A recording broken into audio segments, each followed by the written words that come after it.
हम लोग ये कह रहे हैं कि 0 से 15 साल तक, मतलब 10वीं 12वीं तक बच्चों को इतनी अच्छी शिक्षा दी जाए कि वो आगे चलकर व्यवस्था पर बोझ न बने। और इसको करने के लिए हम लोग को 10 वर्ष लगेंगे। ये भी बात मैं कह रहा हूं, ये चीज आसानी से हो नहीं सकती है। इसको करने में करीब 5 लाख करोड़ रुपया खर्च होगा। हर साल इसको हम लोग 50,000 करोड़ रुपया खर्च करके करेंगे, और जिसके तहत बिहार के हर प्रखंड में नेतरहाट जैसा एक विश्व स्तरीय विद्यालय हम लोग हर साल बनाएंगे, ताकि अगले 5 वर्षों में कम से कम हर प्रखंड में 5 नेतरहाट जैसे विद्यालय जरूर बन जाएं। अब आपका यह सवाल होगा, तब तक जब तक आप ये सुधार करोगे तब तक अभी जो बच्चे पढ़ रहे हैं उनका क्या होगा? उसके लिए हम लोग कह रहे हैं कि अगर आपके पास आपके इलाके में सरकारी स्कूल अच्छा नहीं है तो आप अपने बच्चे को प्राइवेट स्कूल में भेजिए। उसका फीस एक रेगुलेटेड फीस सरकार भरेगी। तो जन स्वराज की शिक्षा को लेकर ये जो सोच है कि 15 साल से कम उम्र के बच्चों को इतनी अच्छी शिक्षा दी जाए ताकि वो व्यवस्था पर आगे चलकर बोझ ना बने। और अच्छी शिक्षा देने के लिए rather than making school in every village, we are saying कि हर प्रखंड में 5 से 10 अच्छे विद्यालय बनाए जाए और लोगों को बस की सुविधा दी जाए, स्कूल बस की, ताकि बच्चे अच्छे स्कूल तक पहुंच सकें। और जब तक ये व्यवस्था को बनाने में जो 5 साल समय लगे, 10 साल, तब तक लोगों को प्राइवेट स्कूल में पढ़ने का ऑप्शन दिया जाए। दूसरी बात जो हम लोग कर रहे हैं रोजगार की, 15 साल से 50 साल की उम्र के लोगों को अब वापस आप पढ़ाकर डॉक्टर इंजीनियर नहीं बना सकते। उनके हाथ में स्वरोजगार के लिए पूंजी दिया जाए। 3 बातें जो हम लोग कह रहे हैं, रोजगार कैसे आएगा। पहला बात हम लोग कह रहे हैं कि उसको पूंजी दिया जाए। बिहार में पूंजी की बहुत कमी है। पूंजी की कमी इसलिए है कि हर साल बिहार से करीब करीब 2 से 2.5 लाख करोड़ रुपया बैंक ट्रांसफर कर रहे हैं दूसरे जगह। ये बिहार का पैसा है। बिहार का अगर सीडी रेशियो आप देखेंगे तो यहाँ देश के सीडी रेशियो 70 है, यहाँ पर 40 है।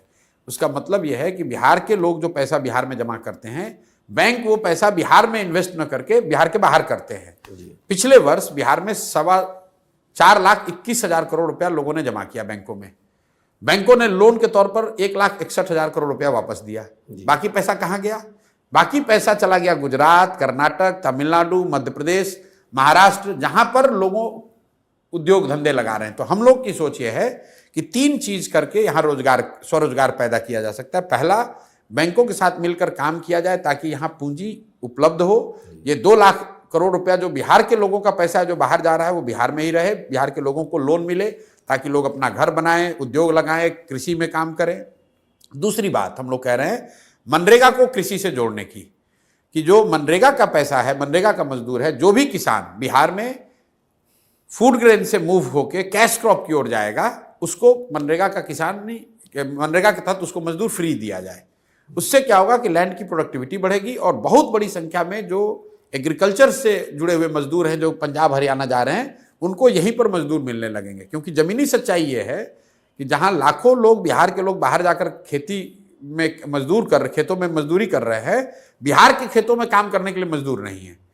तीसरी बात हम लोग कह रहे हैं कि बिहार में हर साल कम से कम 1 लाख परिवारों को 4% के ब्याज पर लोन दिया जाए, ताकि ये लोग इंटरेस्ट सबवेंशन स्कीम लाने की बात कर रहे हैं, ताकि 6,000 करोड़ रुपया या 7,000 करोड़ रुपया अगर सरकार पैसा दे दे ब्याज उनके बिहाफ में, और 4,000 करोड़ रुपया अगर जनता दे, तो 1 लाख करोड़ रुपया लोगों के हाथ में मिलेगा स्वरोजगार। तो हम लोग का मंत्र जो है वो शिक्षा और स्वरोजगार, पैसा और पूंजी, ये 2 चीज से बिहार का सुधार हो सकता है। जब लोगों को शिक्षा होगी और उनमें काम करने के लिए उनके पास पूंजी होगा तो अपने आप बिहार में तरक्की होगी, अपने आप रोजगार आएगा, पलायन रुकेगा। सिर्फ सरकारी नौकरी का वादा करके या 2, 4, 10 फैक्ट्री लगाकर बिहार की जनता को और बिहार से गरीबी दूर नहीं की जा सकती है।